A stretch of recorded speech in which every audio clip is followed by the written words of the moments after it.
Hello students, एडुबिला point channel में आपका स्वागत है। आज हम करेंगे क्लास 3 के हिंदी की वर्कशीट नंबर 172 और पाठ्य पुस्तक होगा रिमझिम और पाठ है सबसे अच्छा पेड़। तो चलिए बच्चों, आज के इस वर्कशीट को करते हैं और यह पुनरावृत्ति कार्यपत्रिका है।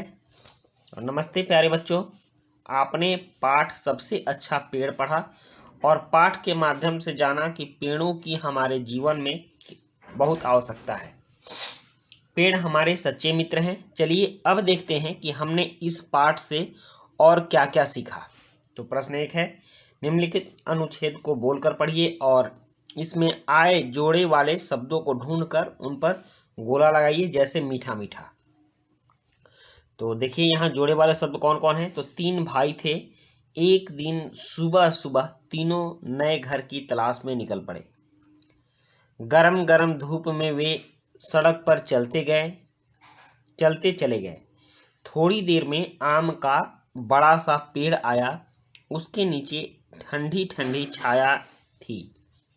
तीनों भाई उसके नीचे आराम करने लगे। पेड़ के पके आम तोड़ तोड़ कर वे मीठा मीठा रस चूसने लगे। तो यहाँ कुछ शब्द आए हैं जोड़े वाले, जैसे सुबह सुबह, गरम गरम, ठंडी ठंडी, तोड़ तोड़ कर और मीठा मीठा। उसके बाद प्रश्न 2 है, र के उपयुक्त रूप वाले शब्दों को चुनकर निम्नलिखित वाक्यों में आए खाली स्थानों को भरिए। तो यहाँ है कि उनके पास रहने के लिए कोई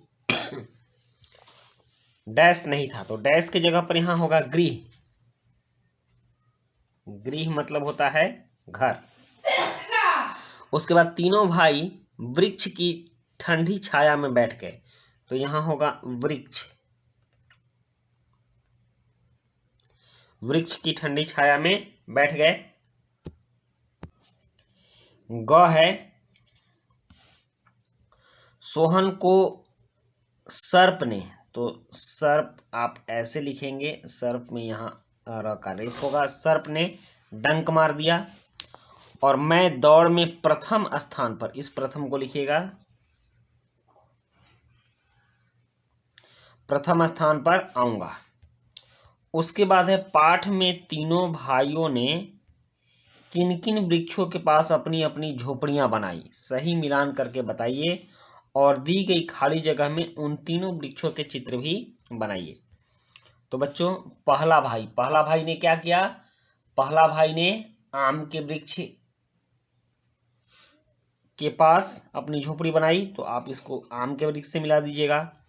और दूसरे भाई ने केले के वृक्ष के पास मिलाई, तो दूसरे को केले के वृक्ष के साथ मिला दीजिएगा। और तीसरे भाई ने नारियल के वृक्ष के पास अपनी झोपड़ी बनाई। तो आपको यहां पर नारियल के वृक्ष का चित्र बनाना है।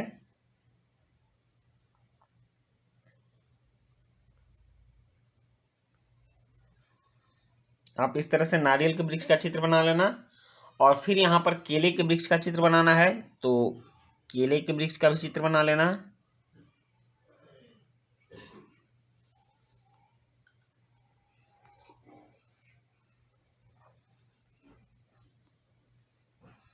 इस ढंग से। और फिर अगर आम के वृक्ष का चित्र बनाना हो तो आम के वृक्ष का भी आप चित्र बहुत ही आसानी से बना सकते हो। ये ऐसे हो गया। उसके बाद प्रश्न 4 है कि नीम के पेड़ के विभिन्न अंगों को कई तरीकों से उपयोग में लाया जाता है। नीम के फल और पत्तियों के उपयोग लिखिए। तो नीम की पत्तियों का उपयोग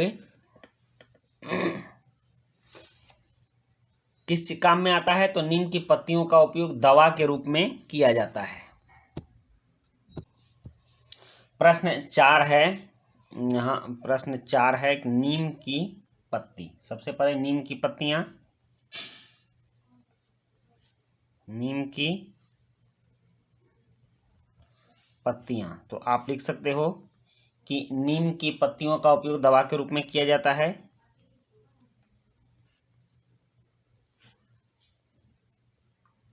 नीम की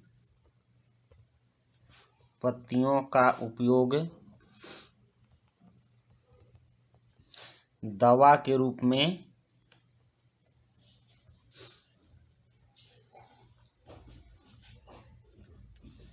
किया जाता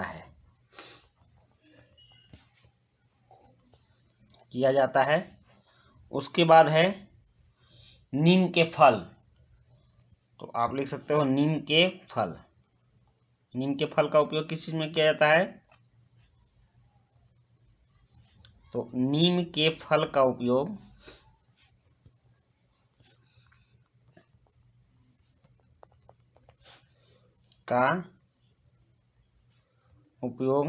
शक्तिवर्धक के रूप में किया जाता है। शक्तिवर्धक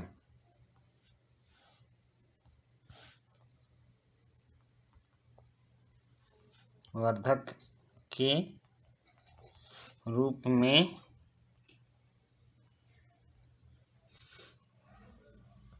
किया जाता है। हो गया। तो इस तरह से आपने देख लिया नीम की पत्तियां और नीम के फल का उपयोग।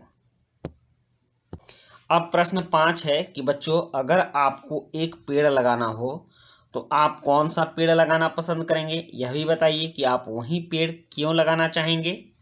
और प्रश्न 6 है कि घर में प्रयोग होने वाली ऐसी किन्हीं 4 वस्तुओं के नाम लिखिए जो हमें पेड़ से प्राप्त होती है। तो चलिए प्रश्न 5 और प्रश्न 6 के उत्तर लिखते हैं। यहां 5 का उत्तर लिखिए।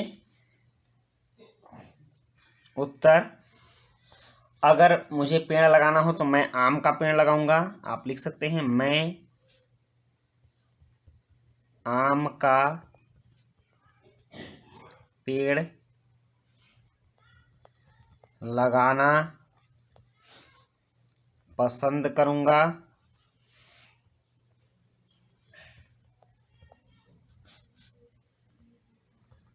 क्योंकि यह छाया और फल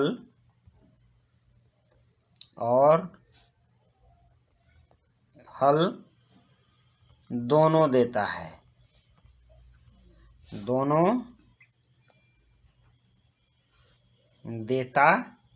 है।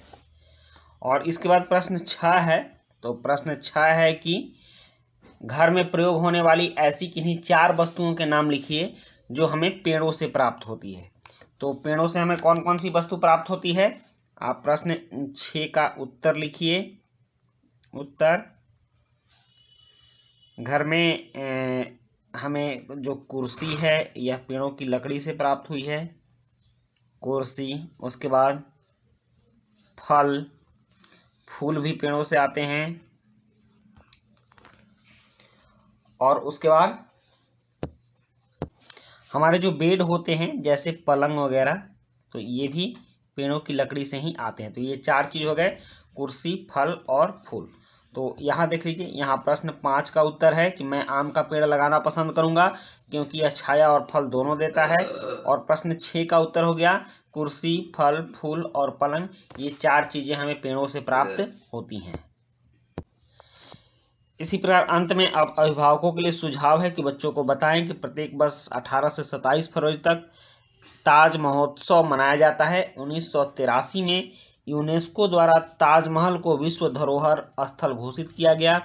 ताजमहल की तरह हमारे देश में कई अन्य प्राचीन और ऐतिहासिक इमारतें हैं जो हमारे स्वर्णिम इतिहास को दर्शाती हैं। हमें अपनी समृद्ध ऐतिहासिक और सांस्कृतिक धरोहरों का सम्मान करते हुए उन पर गर्व करना चाहिए। तो बच्चों, ये थी हमारी आज की वर्कशीट और आज की वर्कशीट को हमने कंप्लीट किया। मिलते हैं नेक्स्ट वर्कशीट में। Thank you.